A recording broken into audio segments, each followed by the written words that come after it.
So as we get closer and closer to the end of 2022, we are starting to see a more clear picture with how Nintendo is viewing the rest of this year and into early 2023 with Switch game releases. And in today's video, I want to look at the official roadmap from Nintendo themselves, talk about all of the recent announcements at the September Nintendo Direct, break down and discuss whether or not there are still some hidden projects that may be revealed in this time window, and have a detailed conversation around why I think this is a very interesting roadmap for Nintendo Switch games going forward.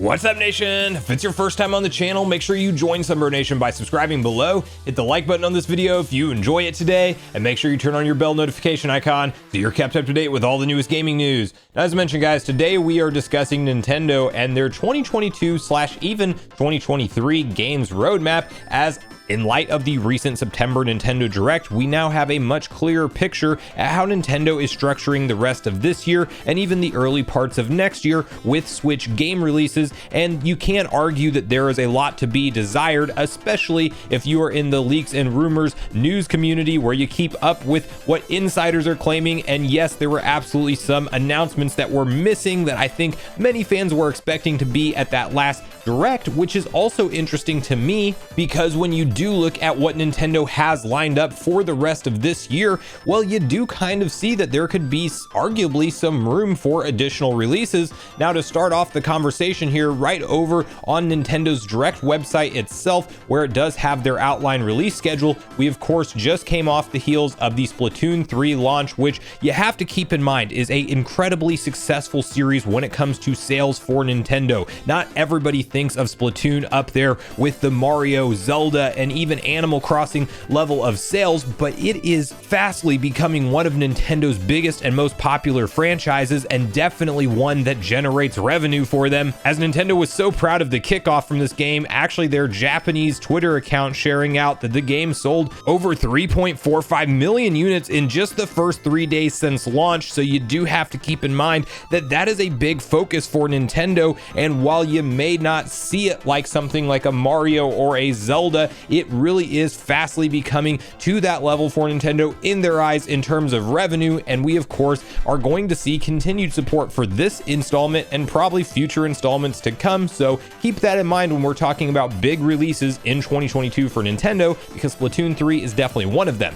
Now, we are next up on our list looking for the end of September, the 30th of this month, for the original Bayonetta to launch, but clearly this is more a part of the ramp up marketing hype for Bayonetta 3, which will absolutely be another blockbuster hit for fans of this type of genre of game. I am personally planning on picking this up day one. I will be more hyped for this release than many others that are still slated to come out this year, as the trailers and the gameplay so far have my interest very piqued. I am a fan of these action style fighter games with a quality story, and while I think you can argue that Bayonetta 3 is not going to blow anything out of the water in terms of sales, it will still perform very well and potentially secure additional installments in the franchise. Now, next up on our roadmap, 2022 in November, we have the Nintendo Switch OLED Pokemon Scarlet and Violet Special Edition, which is definitely going to be a big one for Pokemon collectors out there, and it looks like a fantastic console. It's also very interesting to see Nintendo do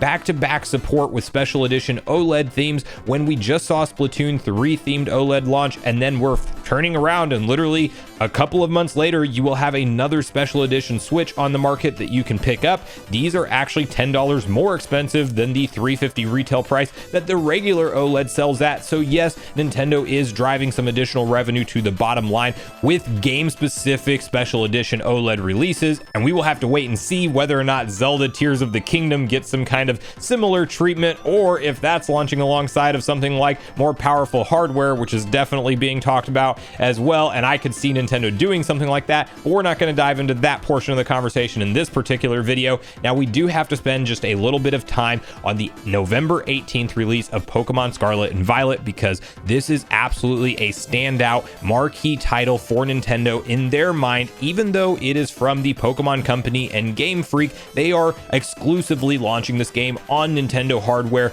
and I believe in Nintendo's mind, while Zelda Tears of the Kingdom may have been the big 2022 title that they originally envisioned to close out this year, it is now shifted to Pokemon Scarlet and Violet. This will absolutely be one of the best-selling games, if not the best period this year, especially with the double dip option that a lot of hardcore Pokemon fans will partake in, meaning you buy both Scarlet and Violet, not just one, and with the bold claims from Game Freak that yes indeed, this is the first true open world experience in a Pokemon game. So far, I think you will have many new fans and returning ones to check out this installment at release, and as far as we know right now, this is the big holiday game for Nintendo in their mind to help drive that holiday craze around getting your kids Nintendo Switches, potentially upgrading base model Switches to the OLED, and being that mainstream talked about must-own game on the Switch. And that is where I think you could have an interesting conversation around what this year now looks like for Nintendo, because according to them and their mainline releases that they have on their own roadmap, that is really the big system sellers that we can expect for the rest of this year. And I think at this point you can argue that games like Wind Waker and Twilight Princess HD would have been great fits in this time window, in addition to things like the heavily rumored Metroid Prime remaster. Now, if you follow Jeff Grubb and if you've lost all hope in him since he apparently misheard that the Wind Waker and Twilight Princess were supposed to be revealed, that's perfectly fine, but he is still, even after all of that controversy, claiming that he believes that Metroid Prime remaster will still be out this year, and he knows firsthand from a source that the game is done. So we will have to wait and see if Nintendo does a surprise Twitter drop announcement, maybe a development update on something like Metroid Prime 4, which is very interesting because it's also not on Nintendo's roadmap, and we will dive into that a little bit later in the video. I still believe that that game could easily be pushed into 2024 at this point, and there's no guarantees that we're getting Prime 4 anytime soon. So maybe some kind of acknowledgement on what's going on with that game, similar to how we saw them do a Breath of the Wild 2 at that time, timing release update, and then maybe Nintendo turns around and follows up with the timing release schedule for Prime 4 and says, while you Metroid Prime fans are waiting, here is the first in the series, and it is the 20th anniversary for Metroid Prime, and you can enjoy that game once again remade and remastered with new mechanics, and it will be sold on retail shelves and in the eShop this holiday. That's totally a possibility. We're going to have to see that announcement hit sometime soon if that's a 2022 project at all. It also very well could be held off and saved in Nintendo's back pocket for something like a very stacked 2023, especially if we are potentially talking about new, more powerful Switch hardware, and Nintendo may want to hold some of these projects back to help promote something like a Switch that can run all of these titles in something like 4K via upscaling with DLSS technology. It's entirely a possibility. Clearly, we don't know. Now, continuing down our roadmap, we now get into 2023 territory, and so far we know about Fire Emblem Engage that we did of course see revealed and confirmed at the most recent September Nintendo Direct, and this will be a big one for JRPG fans, and it quite honestly looks like a fantastic installment in the Fire Emblem franchise. But we now know what Nintendo at this time has planned for their first month of the next year when it comes to a mainline Switch game release. Then go into February 2023, we have Kirby's Return to Dreamland Deluxe, which is actually a Wii port, or a Wii remaster, I guess you would call it, coming to the Nintendo Switch. And my god, Kirby is getting so much love for his 30th anniversary. If we would have even got 1/4 of that for Zelda's 35th, I would be more than happy. But this is a quality Kirby game, and one that I will be picking up and checking out on the Switch after launch. Now, to have a big talking point around where Nintendo sees their 2023, their bread and butter, their biggest release by far, probably arguably their biggest release since they have launched the Nintendo Switch, is the sequel to The Legend of Zelda Breath of the Wild, known as Zelda Tears of the Kingdom. This was originally thought to be the big 2022 year-end title that would launch in holiday season. Then of course we got that spring window, and I think many fans' minds went to, well, that's probably going to be out in late March or early March even, and Nintendo's going to want to close out their fiscal year strong with that title, and they may even launch it alongside new hardware. We could definitely still see that happen, but surprisingly, we got the launch date of May 12th, 2023, and with no announcement of the rumored Zelda ports in 2022, that means we are skipping the first calendar year ever since the Switch's life cycle. And honestly, since Nintendo has been around, they have tried to keep to one new Zelda game per year in some way, shape, or form. We are skipping that that now this year, unless if you count things like Ocarina of Time and Majora's Mask on NSO, which I personally wouldn't, but we didn't get that new Zelda experience in 2022, meaning I think Nintendo puts all of the focus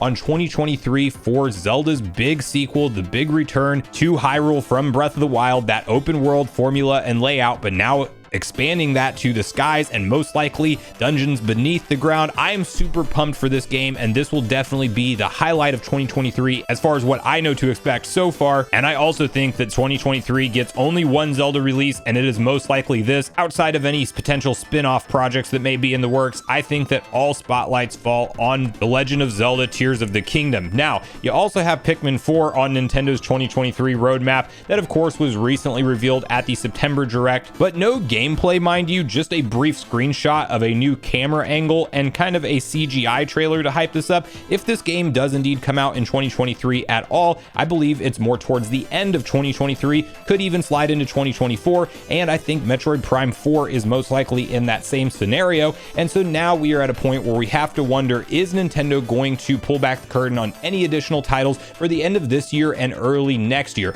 I personally believe we could get one or two big Twitter drop announcements that are just surprise titles that will be out this holiday season in that November or even December launch window. I definitely think that's a strong possibility. Past that, I think all eyes have to shift to the next Nintendo Direct, which we would logically assume will be in February, because that's typically when it is. Could be late January, could be early March, but I definitely think that that February or first of the year 2023 Direct will tell us the rest of what we need to know about Zelda Tears of the Kingdom, or maybe that gets its own separate standalone Direct. That's a possibility as well as some of the additional games that Nintendo will focus on next year. And will we be talking about a lot of these rumored projects actually resurfacing, such as F-Zero GX, such as Metroid Prime Remake / Remaster? And could we ultimately be talking about playing these games in a better frame rate, better resolution on more powerful Switch hardware? We will have to wait and see with what Nintendo ultimately reveals to us, but I am definitely thinking that we will still have a lot of exciting announcements to come as Nintendo fans, and we will ultimately just have to be on this roller coaster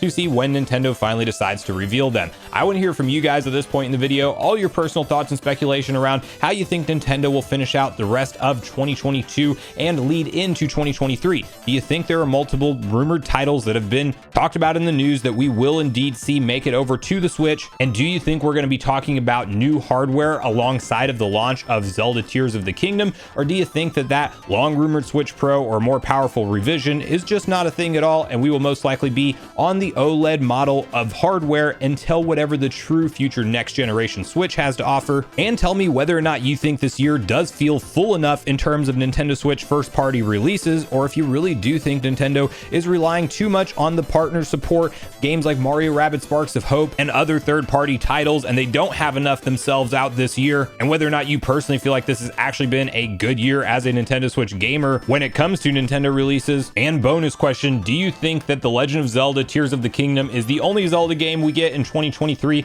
like I think, or do you think Nintendo could throw some kind of weird curveball and still bring over the Wind Waker and Twilight Princess ports, or any other mystery Zelda title that we don't know about, some kind of remake or remaster in the year of 2023 to be sold alongside of Tears of the Kingdom? So regardless of your thoughts and feelings on everything we talked about today, I do look forward to hearing from you all in the comments down below before you leave the video, as I do look forward to getting a back and forth conversation started with you all around these topics. Go watch yesterday's video next if you haven't already, which is on screen right now. Also make sure you like, subscribe, turn on your notification bell, and I will see you guys in the next video.